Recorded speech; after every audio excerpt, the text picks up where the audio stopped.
स्वागत है आपका शीतल जी नई परख के मंच पर। जी हम लोगों ने कल काफी राहत की सांस ली थी जी कि शायद अब वो रास्ता निकल आया है जबकि खाड़ी युद्ध बंद हो जाएगा।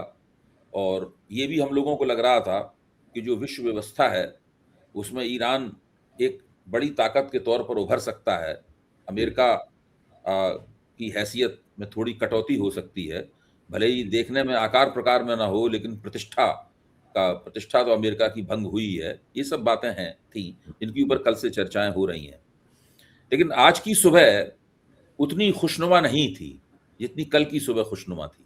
जी आज तो सुबह उठते ही पता चला कि ईरान ने फिर से होर्मुज जलडमरू मध्य में जो खोल दिया था उसकी रोक, फिर से जी उसको रोक दिया है। कल ही पता लग गया था कि इजराइल मान नहीं रहा है, वो लेबनान के ऊपर लगातार बमबारी कर रहा है। और वो साफ कह रहा है कि जो युद्ध विराम की बात है उसमें ईरान शामिल है, लेबनान का उसमें जिक्र नहीं, जबकि ये बात झूठ है। ईरान ने साफ तौर पर कहा था कि सब जगह पूरे क्षेत्र में युद्ध विराम होना चाहिए।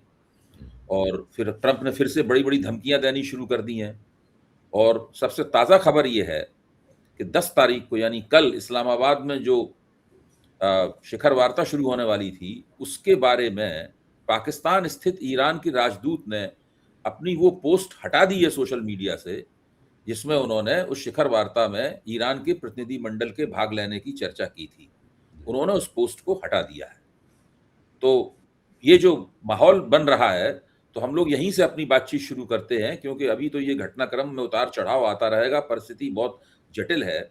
और ये मान लेना कि ये घोषणा हो गई और हम लोग उस पर नाचने गाने लगे, ये हमारी ही मूर्खता होगी। जी नहीं नहीं, अच्छा ये हुआ था कि कल जब हम लोग अपनी बात कर रहे थे, उस समय हम लोगों ने ये राइडर लगाया था कि इजराइल ने अभी तक क्या किया है ये आपने स्पष्ट। बात ही यहां से शुरू की थी, आपने तो जी बात ही यहां से शुरू की थी। जी, और आपने भी उस पर उतनी गंभीर थी क्योंकि वो गंभीर बात थी।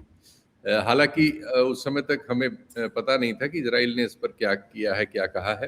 कह दिया था लेकिन हम लोग देख नहीं सके थे, तो ये संयोगवश ये शंका हमारी थी।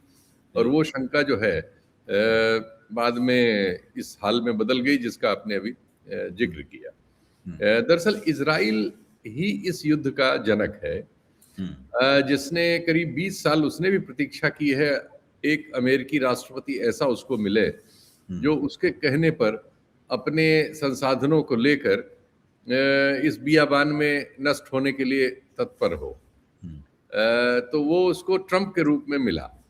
और इस समय कुछ ऐसी परिस्थितियां हैं जिनका जिक्र करना ही पड़ेगा अब, वरना हम लोग तो, मैं पर्टिकुलरली इन चीज़ों से बचता हूँ कि इस तरह की सरगोशियों में जाया जाए कि एप्स्टीन फाइल की वजह से ट्रंप युद्ध कर रहे हैं और एक केस जो नेतन्याहू पे इजराइल में चल रहा है उससे बचने के लिए नेतन्याहू युद्ध कर रहे हैं। लेकिन अब ऐसा लगता है कि ये भी एक बहुत महत्वपूर्ण कारक है। और इजराइल में उस केस को मैंने डिटेल अब पढ़ा थोड़ा सा, तो उस मामले में जो उनके पीछे पेंडिंग है, और अगर ये युद्ध से विरत होते हैं, एक नॉर्मलसी उस समाज में आती है, तो उस मामले की जांच उनके विरुद्ध चल रही है, वो आगे बढ़ेगी। और अगर वो चुनाव और अन्य चीजों में परास्त होते तो फिर वो जेल भी जा सकते हैं। ये परिस्थिति उस केस में है, भ्रष्टाचार और बहुत तरह की गलत चीजों का वो आरोप है। उधर एप्स्टीन फाइल का भी मामला बहुत गंभीर है, उसके नुआंसेस बहुत हमें वहां से छन छन के आते हैं। वैसे भी उसकी बहुत सारी जो सूचनाएं प्रकाशित की गई हैं उसमें ट्रंप साहब से संबंधित चीजों को जैसा वो शब्द यूज करते हैं, डिटेक्ट करने की कोशिश की गई है। लेकिन इसके बावजूद जो चीजें सामने आ चुकी हैं वो निश्चित तौर पर उनकी प्रतिष्ठा तो कोई बची नहीं है। अमेरिकी समाज में भी वो एक हिस्सा, जैसे हमारे समाज में भी एक हिस्सा है जो अपने आग्रहों पर जिद करता है और हर गलत बात को सही ठहराने के लिए कोशिश करता है, और वो हिंसा, गाली गलौज, इन सब चीज़ों का सहारा लेता है। ऐसा एक समाज वहाँ भी है और उस समाज में उनकी लोकप्रियता बनी रह सकती है, लेकिन एक व्यापक समाज में उनको नुकसान तो काफ़ी हुआ है उनकी छवि को। और जैसा वो गाली गलौज तक पे इस युद्ध में उतर आए, और यहाँ तक हुआ कि अभी उन्होंने वेटिकन को भी बहुत बुरा भला कह दिया है। उनके यहाँ कुछ एक कानून है जिसके तहत वेटिकन से भी वो राष्ट्रपति वहाँ के जो हैं झगड़ा वगड़ा कर सकते हैं, या पता नहीं उसके आगे वो चूंकि धार्मिक व्याख्याएं हैं और मैं उसमें बहुत नहीं गया, उसको मैंने एक सरसरी निगाह से देखा कि उन्होंने वेटिकन ने चूंकि आलोचना की है इस युद्ध में, इस अमेरिकन फैसले की आलोचना करने वालों की भी एक पूरी सीरीज है। मैं वो भी तलाश कर रहा था, तो इस दुनिया में कोई हिस्सा नहीं बचा है जहां इसकी आलोचना करने वालों की संख्या उपलब्ध न हो। मजेदार बात यह है कि लैटिन अमेरिका में, वेनेजुएला में भी ये हो रहा है कि जिस जो धर्मगुरु ईरान के थे जिनकी हत्या हो गई थी युद्ध की शुरुआत में ही, उनके पोस्टर्स लोग लगा रहे हैं। अली खामनेई जी, खमनेई साहब के पोस्टर्स वेनेजुएला में लगने की खबरें हैं। और मैक्सिको में, कोलंबिया में, पेरू में, क्यूबा में तो खैर चल ही रहा है।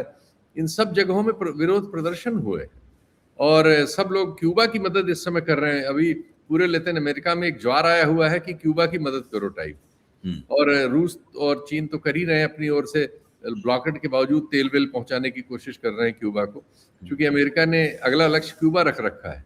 ईरान से निपट के वो क्यूबा को समाप्त करना चाहता है। तो वहां भी मतलब रिजीम चेंज, हर जगह रिजीम चेंज का जो इन्होंने ठेका एक लिया हुआ है। लेकिन इससे सारी दुनिया में जो परिवर्तन आ रहे हैं बहुत महत्वपूर्ण, उनकी बात करने का वक्त है। क्योंकि युद्ध में तो नुआंसेस हर समय बदल रहे हैं, लेकिन जिस वजह से आज ये बात आपने रखी है उसके कुछ तथ्य तो हम जिक्र कर ही दें। ये बात बिगड़ी इसलिए कि इजराइल ने इसमें एक पेच लगाया कि इस समझौते में अमेरिका ने उनसे ये नहीं कहा है कि इसमें लेबनान और हिजबुल्लाह शामिल है, और ये कहते हुए उन्होंने अब तक का सबसे बड़ा हमला, ऐसा इतना बड़ा हमला अभी तक उन्होंने कभी लेबनान पे नहीं किया था, नागरिक आबादी पर खासकर, जिसमें कहा जा रहा है कि 150 से 200 मौतें हो गई हैं और कई हजार लोग घायल हुए हैं और सैकड़ों बिल्डिंग्स धराशायी हो गई। कहा जा रहा है कि उन्होंने करीब 150 विमानों का इस्तेमाल किया है इस हमले में। यानी एक बिल्कुल जैसे वो गजा को उन्होंने पटरा कर दिया है बम मार के, उस तरह की कार्रवाई उन्होंने की है। इसकी बड़ी कड़ी आलोचना फ्रांस के राष्ट्रपति मैक्रो ने की। देखिए, दुनिया में स्वर एक तरह से बड़े बड़े, मैक्रो जो इस युद्ध के शुरू से मतलब समर्थक तो नहीं थे, पहले वो 20 की लाइन ले रहे थे, फिर धीरे धीरे वो कड़े हुए, फिर जब वो जापान और कोरिया की यात्रा पे गए पहले हफ्ते में मार्च में युद्ध के दौरान, तो वहां उन्होंने पाया कि कोरिया और जापान में भी उनके स्वर को पसंद किया जा रहा है, तो वहां उन्होंने एक स्टैंड अपना बढ़ाया। इस बीच स्पेन के राष्ट्रपति तो बड़ा स्टैंड ले ही चुके थे। स्पेन का स्टैंड इस मामले में थोड़ा सा ज्यादा वो था, लेकिन वो ये कहा जाता है कि वामपंथी, वही गेम, यूरोपीय देशों के लिए वो गेम चेंजर वही साबित हुआ। प्रधानमंत्री सांचेज, वो उनके बारे में थोड़ा ये है कि वो शायद वामपंथी है, लेकिन जो भी हो, उन्होंने जब इससे एक स्टैंड लिया तो उसके बाद हमने देखा कि यूरोप में सबके स्वर बदलना शुरू हुए। जर्मनी जो शुरू में गोलमोल था, फिर वहां भी विरोध बड़ा तेज हुआ, तो फिर वो उनको स्टैंड लेना पड़ा। फ्रांस में मैं बता ही रहा हूं कि मैक्रोन ने ले लिया, और सबसे जो आश्चर्यजनक डेवलपमेंट रहा वो स्टारमर करा। स्टारमर ने इस बार, ब्रिटेन का हमेशा हम ये पाते थे कि अमेरिका के साथ बड़ा नाभिनाल संबंध जैसा था, अमेरिका का दुमछल्ला था एकदम द्वितीय विश्व युद्ध के बाद, उत्तरोत्तर होता चला गया। हाँ, क्योंकि एंग्लो सैक्सन रेस जो है ये दुनिया में यूरोप में सबसे प्रभावी रही। ब्रिटेन उसका मक्का है, और ब्रिटेन से ही निकल के बहुत सारे लोग अमेरिका में जाके बसे थे, जिन्होंने वहाँ अलग अलग तरह के युद्धों वगैरह में भाग लेके, फिर तो अब तो सब एक ही हैं, एक देश में बदल गए, लेकिन इनकी एक बड़ी प्रभुत्व वाली स्थिति रही। तो ये एक रिश्तेदारी उनकी पुरानी चली आ रही थी, जो हम देखते थे कि हर युद्ध में दुनिया में कहीं कुछ अमेरिका होता था तो हम मान के चला करते थे। इस बार आश्चर्यजनक रूप से ब्रिटेन ने भी एक स्टैंड लिया, और वो स्टैंड फिर बढ़ता ही गया, और यहाँ तक आया कि साहब ब्रेक्सिट में हमने गलती की थी। ब्रेक्सिट किया ही इसलिए गया था कि ब्रिटेन अकेला यूरोप में एक देश है जो अमेरिका के साथ नत्थी रहना चाहता था, यूरोपीय यूनियन में नहीं रहना चाहता था, क्योंकि यूरोपीय यूनियन जो है डॉलर से, एक्चुअली पहली लड़ाई युआन की नहीं है, डॉलर से पहली लड़ाई यूरो की है। तो यूरो में व्यापार करने का फैसला जो यूरोप ने किया था और यूरोपीय यूनियन बनाई थी, वो अमेरिकी जबड़े से द्वितीय विश्व युद्ध के बाद निकलने की पहली एक बड़ी कोशिश थी, जिससे अमेरिका सबसे पहले बेचैन हुआ था। लेकिन उसमें कोई युद्ध नहीं हुआ, लेकिन उसमें ब्रिटेन ने पूरे यूरोप को छोड़ के अमेरिका के साथ जाना पसंद किया था और अपना पाउंड चलाए रखना, जिसका डॉलर से रिश्ता है, ये रखा था। लेकिन अब स्टारमर ने ये कहा है, जो एक बहुत बड़ा डेवलपमेंट है ब्रिटिश राजनीति में, कि हमने वो गलती की थी।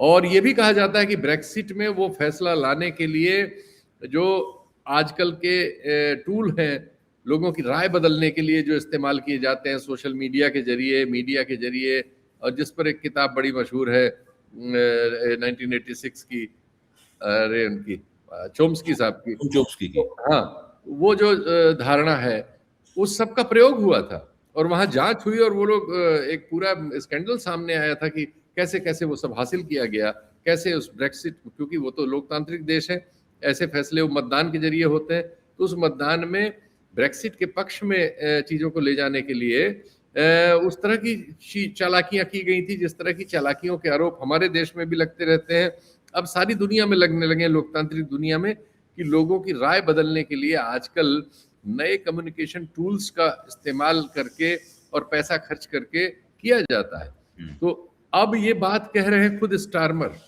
हालांकि वो एक जांच जो हुई थी उसमें भी वो बात आ गई थी, लेकिन स्टारमर के ये कहने और ये स्टैंड लेने से कि हमें पुनर्विचार करना चाहिए, यूरोपीय यूनियन जो हमारा रियल सहयोगी और पड़ोसी है, हमें उसमें होना चाहिए। तो ये सब नए डेवलपमेंट्स हुए हैं जो जियोपॉलिटिक्स में बहुत बड़े फर्क ला सकते हैं।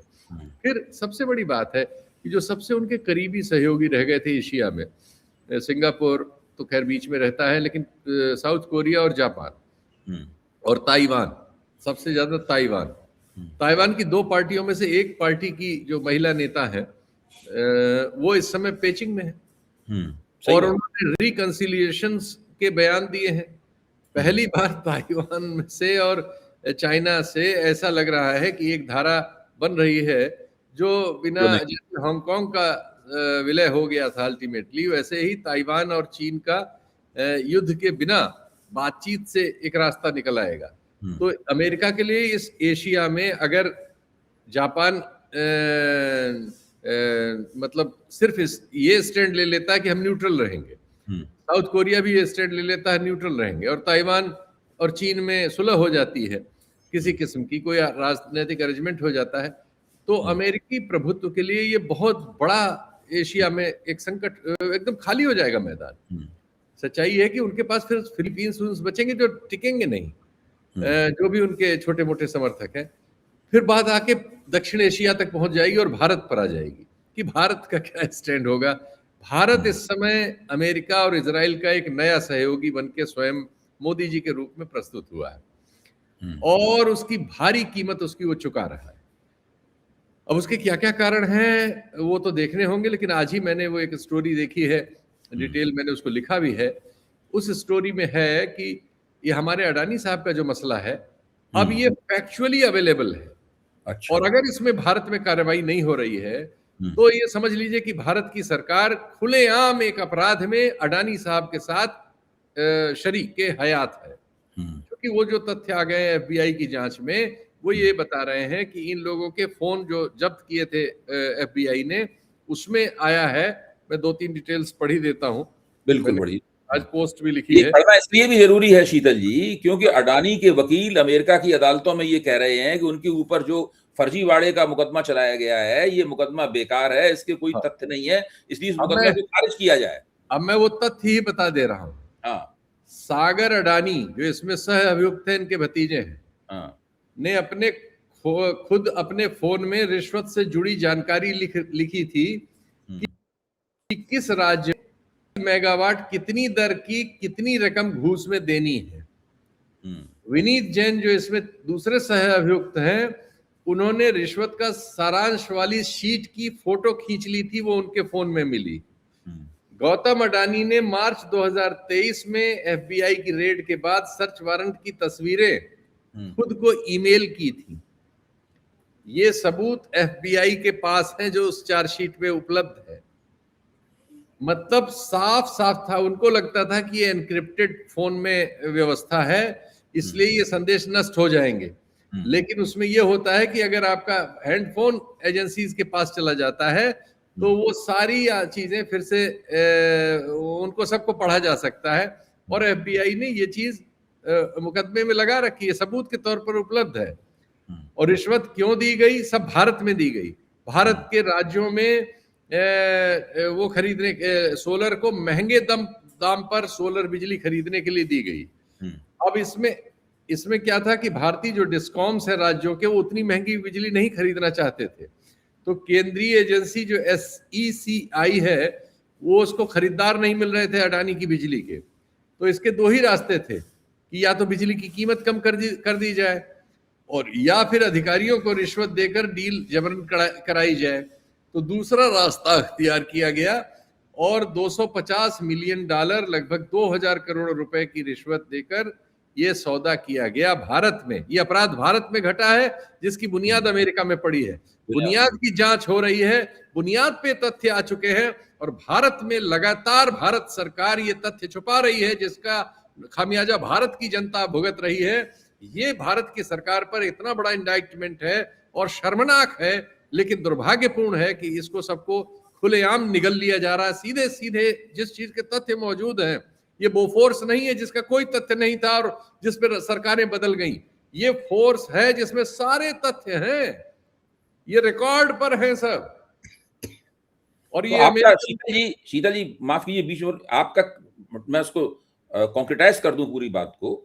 आपके कहने का मतलब ये है कि अगर गौतम अडानी ने अमेरिका में इन्वेस्टर्स को बेवकूफ बनाने के लिए भारत में रिश्वत का ये प्रपंच न, रिश्वत देने वाला ये पूरा प्रकरण ना किया होता और वहां पर वो फंस नहीं गए होते, अदालत में फंस नहीं गए होते, तो नरेंद्र मोदी इस अमेरिका और इजराइल के जो प्यादे बने हुए नजर आ रहे हैं, शायद ऐसी परिस्थिति नहीं होती, क्योंकि उन्हें अडानी के हितों की सुरक्षा करना उनके लिए सर्वोपरि है। उसके लिए और किसी चीज की वो परवाह नहीं करते। बिल्कुल। अब आपने चूंकि वो बात कह दी, मैं उसको सिर्फ तथ्यों के जरिए कह रहा था, आपने बिल्कुल उसको पिन पॉइंट कर दिया। यही बात लगने लगी है, अब इसके तथ्य है चूंकि, और इसके सबूत आगे ये है कि मोदी सरकार ने दो बार SEC के संबंध को भारत में देने से मना कर दिया, कानूनी बहाने बनाए। और ट्रंप ने 2025 में एक FCPA कानून को लागू किया, जिसके तहत एक केस हुआ है, जिसमें थोड़ी सुविधा हो जाती है अपराधियों को कि अपराधी चाहे तो इसमें पैसा वैसा दे के, जुर्माना दे के निकल सकते हैं। तो शायद इस केस का अंत ये होगा कि भारत के उद्योगपति भारत में कमाई हुई, इस तरह के फैसलों से कमाई हुई एक बड़ी रकम को अमेरिकी अदालतों में जुर्माना देके अपने इस अपराध से बचने की कोशिश करेंगे, जो अपराध भारत में घटा है और जिसके प्रभावित हम और आप दोनों लोग हैं और अन्य पूरा देश 150 करोड़ है, लेकिन जिस पर भारत में कोई कार्रवाई इतना तथ्य आने के बावजूद नहीं हो रही है। ये वही पार्टी है जिसने, मैं नहीं कहता कि बोफोर्स में गलती नहीं हुई थी या बोफोर्स में कोई था नहीं, लेकिन बोफोर्स पर पूरा हमने अपना युवावस्था में सैकड़ों बार सैकड़ों चीजें लिखी हैं, लेख लिखे हैं, बहसें की हैं, टिप्पणी लिखी हैं, खबरें लिखी हैं, और उस पर उस सरकार को उस समय कटघरे में खड़ा किया है। तो जब उस समय उस सरकार को कटघरे में खड़ा किया जिसमें ऐसे सबूत नहीं थे, तो इस समय की सरकार को सिर्फ इसलिए छोड़ दिया जाए कि ये सरकार कहती है कि हम खुद ही भगवान हैं? ये सवाल है, और ये सवाल इससे निकलता है। तो ये सब डिटेल्स आ रहे हैं, जिससे एक और शंका हो रही है कि हम कहीं उसी तरह की चीजों के शिकार तो नहीं है जिस तरह की चीजों के शिकार होने के आरोप ट्रंप पर लग रहे हैं कि वो इस युद्ध में इजराइल के जरिए इसलिए कूदे, जो पहले राष्ट्रपति हैं 20 सालों में, क्योंकि उनकी कुछ नस दबी हुई है। तो हमने अपनी कौन कौन सी नस अमेरिका में दबवा ली है, जिससे हम महंगा तेल खरीद रहे हैं, देर में तेल आता है, देर में गैस आएगी, क्यों हम अपनी संप्रभुता को गिरवी रख रहे हैं? ये सवाल साथ साथ चलेंगे। और हुआ क्या, पूरा मार्च आपका इसलिए बीत गया इस कठिनाई में कुछ सरलता से, क्योंकि हमें क्रूड मिल गया रूस से।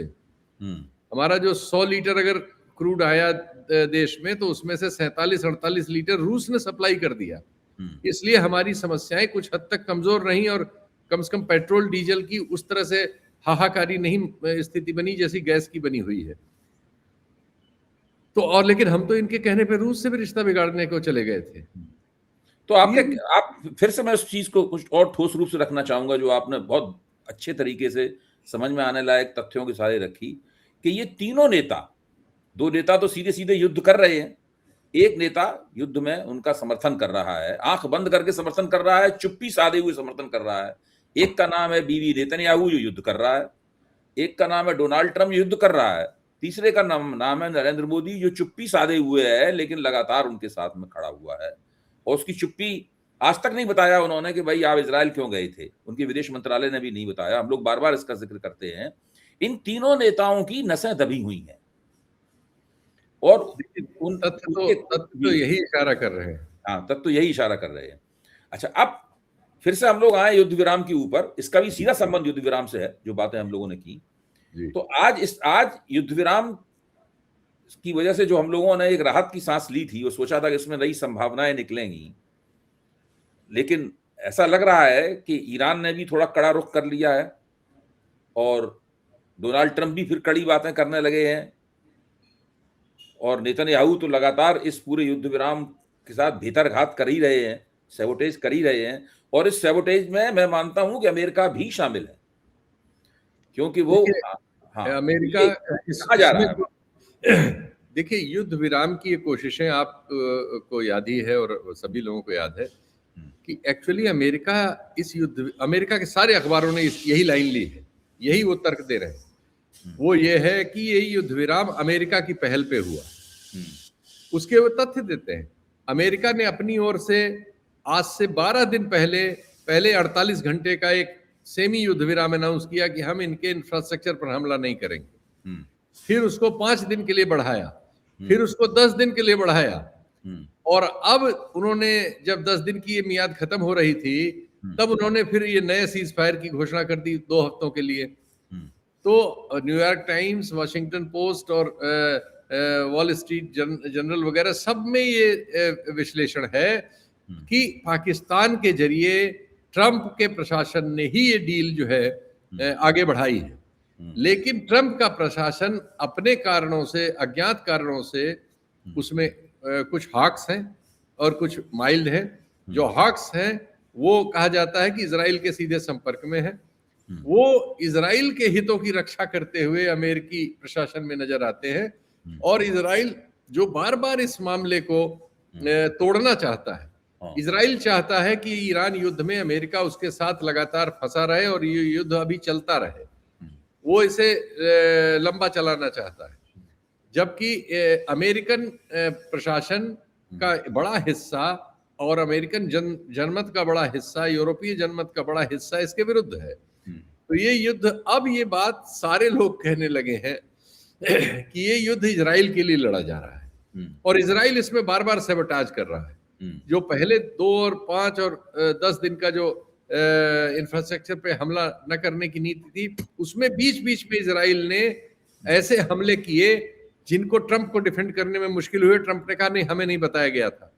जैसे जो ईरानी गैस फील्ड पर हमला किया था, जिसके जवाब में ईरान ने कतर की गैस फील्ड पर हमला कर दिया था और जिससे अमेरिका की एक कंपनी एक्सॉन की फील्ड है वो, उसमें 17% कैपेसिटी नष्ट हो गई थी। तो ये उस समय ट्रंप से जब पूछा गया तो उन्होंने कहा कि इजराइल ने हमें नहीं बताया, क्योंकि उन्होंने तो घोषणा कर रखी थी कि हम इंफ्रास्ट्रक्चर पर हमला नहीं करेंगे।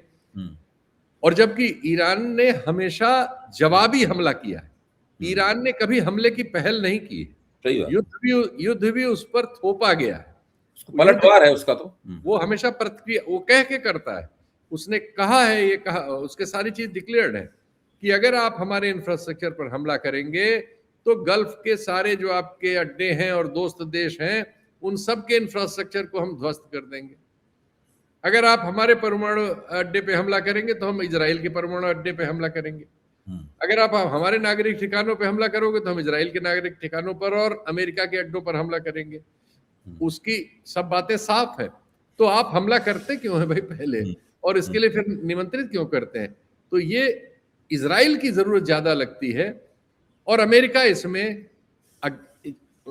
मतलब ऐसे कारणों से फंसा हुआ लगता है जिन कारणों से निश्चित तौर पर कोई उसको किसी भी किस्म का तर्क नहीं दिया जा सकता। और इसकी वजह से उसके रिश्ते यूरोप से, उसके अपने धार्मिक संस्था से, एशिया से, अफ्रीका से, लैटिन अमेरिका, सब जगह बायस बन रहे हैं। इजराइल तो एक ऐसा देश के तौर पे है ही है जिसके खिलाफ यूनाइटेड नेशन 170 बार प्रस्ताव पास कर चुका है। उसका तो कोई क्रेडेंशियल नहीं है, एक सभ्य देश का क्रेडेंशियल इजराइल का है ही नहीं। और अब तो इस मामले में, गजा वाले मामले में, उस पर नरसंहार के ही आरोप है, यूनाइटेड नेशंस में है। वो तो उनके नाम वारंट निकला हुआ है, नेतन्याहू के नाम वारंट निकला हुआ है। वो एक अपराधी की तरह से व्यवहार कर रहे हैं। सिर्फ उनके साथ वारंट निकला हुआ है। सिर्फ उनके साथ सहूलियत यह है कि दुनिया के सबसे धनी लोग जो है उस कम्युनिटी से आते हैं जिस कम्युनिटी के नाम पे वो देश बना हुआ है, जिनके पास दुनिया की तकनीकी और तमाम तरह की सामर्थ्य है, और जिसकी वजह से वो अमेरिका को अपने सुरक्षा में इस्तेमाल कर लेते हैं। लेकिन अब वो अमेरिका को सुरक्षा की जगह अपने हितों के हमले में इस्तेमाल कर रहे हैं। ये परिस्थिति दूसरे राष्ट्रपतियों ने अमेरिका के निगेट की थी जी। और इसको तमाम किताबों वगैरह में वर्णन किया गया है, तमाम जो रिपोर्ट्स आती हैं अखबारों में पश्चिम में, उसमें आता है।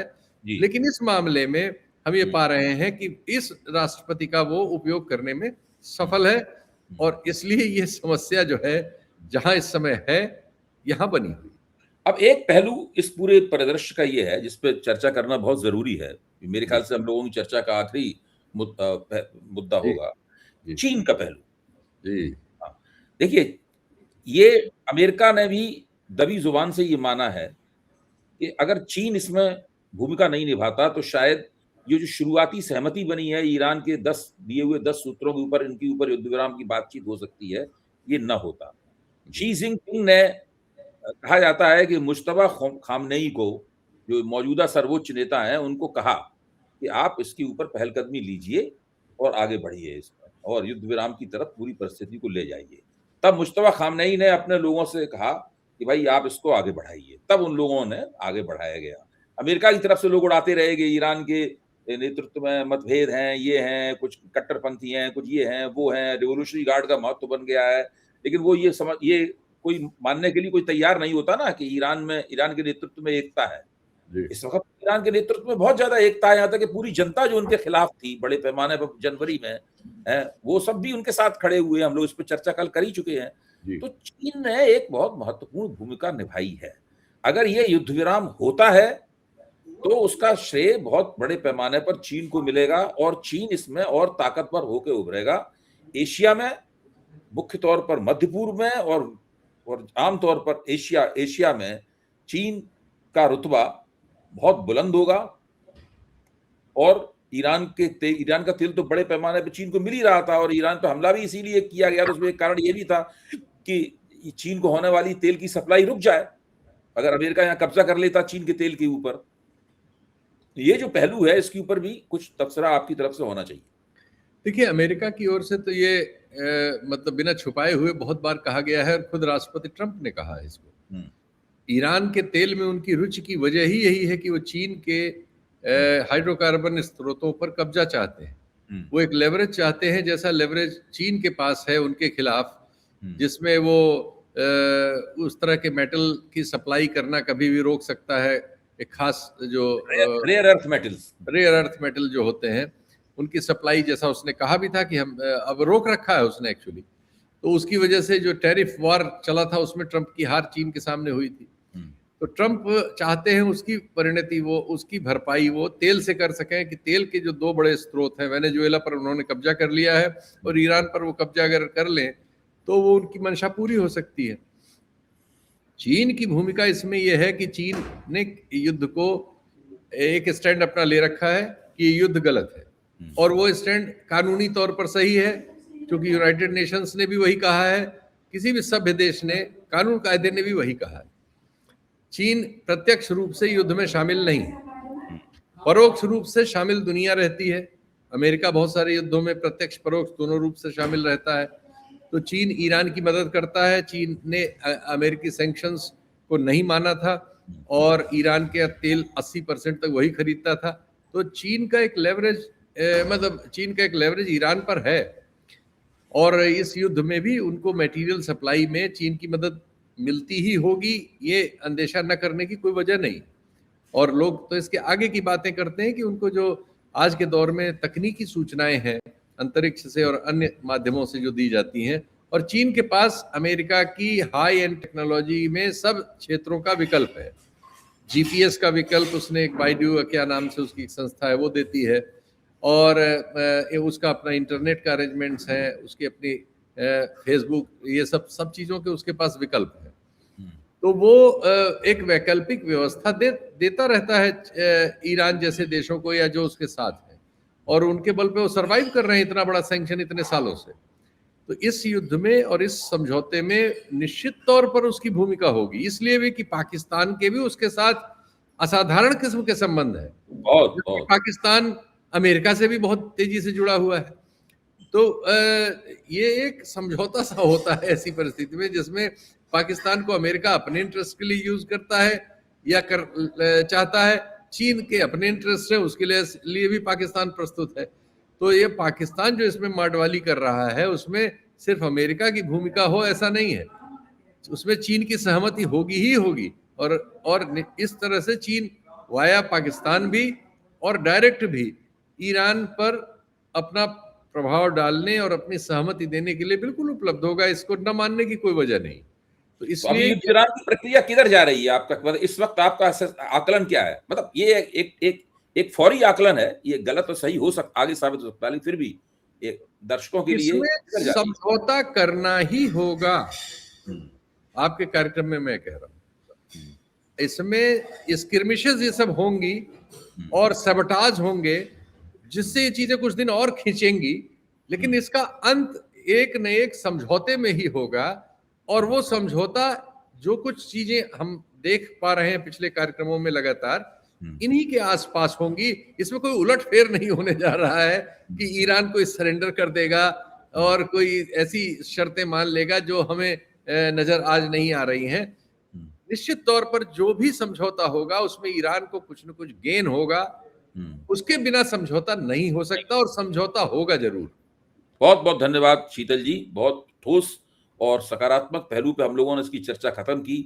हालांकि मैं सवेरे से इतना ज्यादा सकारात्मक नहीं महसूस कर रहा था, लेकिन आपसे बातचीत करने के बाद मुझे भी लगा कि जो मेरे दिमाग में नकारात्मकताएं पैदा हो रही हैं, अभी मैं थोड़ी देर के लिए स्थगित करूं।